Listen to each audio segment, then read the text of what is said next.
देश में जब भी गुनाह और गुनहगारों की फहरिस्त खंगाली जाती है तो अमूमन जो नाम सामने आते हैं वो पुरुषों के होते हैं, जो अपने अपराध और वर्चस्व की लड़ाई में लोगों की जान लेने में भी पीछे नहीं रहते।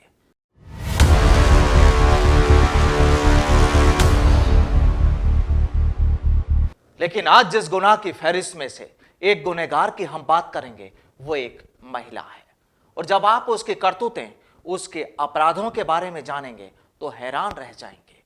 और ये महिला भी ऐसी कि जिसे कहा जाता है क्राइम की मम्मी।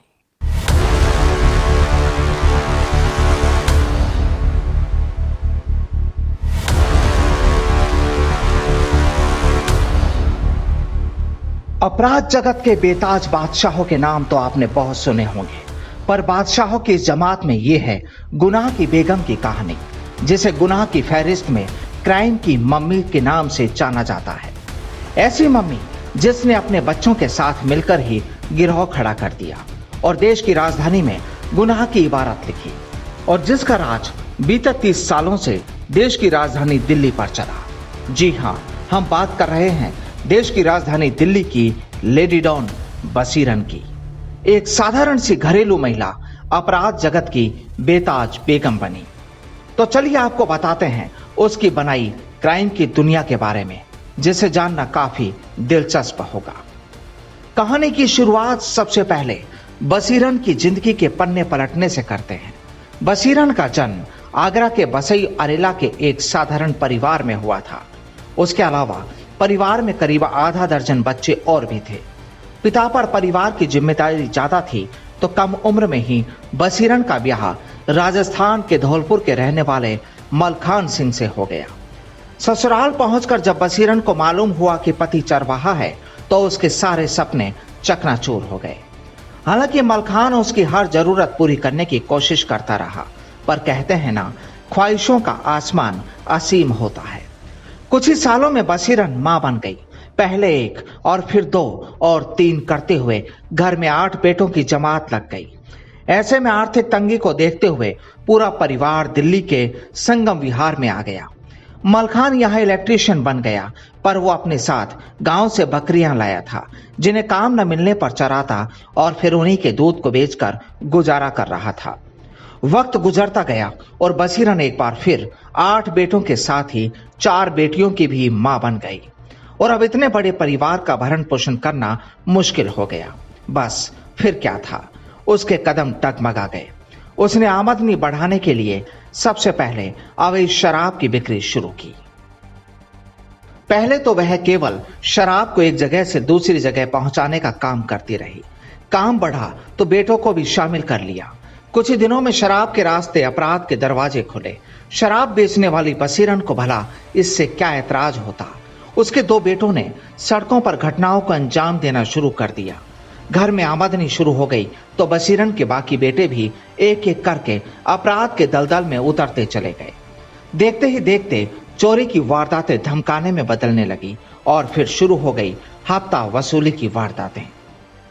अपने 8 बेटों के दम पर बसीरन ने 10 साल में क्राइम का एक अच्छा खासा नेटवर्क तैयार कर लिया। इसके बाद तो बसीरन ने बेटों की मदद से सरकारी पानी के पंपों पर भी कब्जा जमा लिया और अवैध तरीके से पानी की सप्लाई करने लगे। डराने धमकाने के बाद बसीरन ने अपहरण के कॉन्टैक्ट किलिंग का काम शुरू किया, और किसी को मार देना उसके लिए बड़ा मसला नहीं था। आपको बता दें कि बसीरन के खिलाफ एक्साइज डिपार्टमेंट ने पहली बार मुंह साल 2002 में खोला और पहला मुकदमा दर्ज करवाया। हालांकि गिरफ्तारी से बचने के लिए बसीरन ने पहले ही जंगलों में अपने गुप्त ठिकाने बनाए रखे थे, लेकिन इसके बाद मुकदमे दर्ज होते गए। कई बार गिरफ्तारी भी हुई, पर हर बार वे जमानत पर बाहर आते रहे। 8 बेटे थे, यदि एक जेल भी चला जाता तो दूसरा उसकी जगह लेता। इसके बाद बसीरन गैंग और पुलिस के बीच लुका छिपी का खेल शुरू हो गया। बसीरन गैंग दिल्ली और आसपास के इलाकों में वारदात करता, फिर अंडरग्राउंड हो जाता। इस तरह बसीरन गुनाह की दुनिया में बन गई नंबर 1 लेडी डॉन। पुलिस के मुताबिक लेडी डॉन बसीरन और उसके परिवार पर 113 आपराधिक मामले दर्ज हुए। ये तो वे लोग हैं जो पुलिस के दरवाजे तक पहुंचे। सैकड़ों तो खौफ के कारण मदद के लिए पुलिस के पास भी नहीं पहुंचे। इसके साथ ही बसीरन गैंग के तार अंतर्राष्ट्रीय स्तर से जुड़े, लेकिन बसीरन की सबसे खास और अहम बात, बसीरन ने अपने गुनाहों की छांव में बेटियों को हमेशा दूर रखा। इसके अलावा परिवार में केवल बसीरन का पति अकेला ऐसा पुरुष जिसका कोई आपराधिक रिकॉर्ड नहीं बना।